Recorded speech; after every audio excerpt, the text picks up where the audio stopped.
নমস্কাৰ নিউজৰ বাতৰিলৈ স্বাগতম জনাই ষ্টুডিঅ'ৰ মজিয়াত মই উৎপল দাস চাহক আজিৰ বাতৰি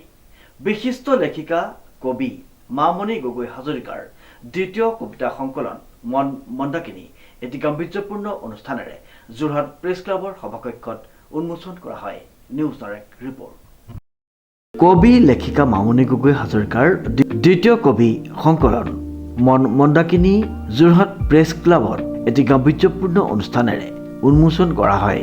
গ্ৰন্থখনি উন্মোচন কৰে বিশিষ্ট কবি লেখিকা শিক্ষাবিদ জ্যোতিৰেখা হাজৰিকাই আবৃত্তিকাৰ অভিনেতা শিক্ষাবিদ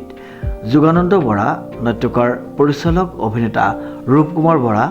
জ্যেষ্ঠ অধিবক্তা ভৱ গোস্বামী বিশিষ্ট লেখিকা মিতালী শইকীয়া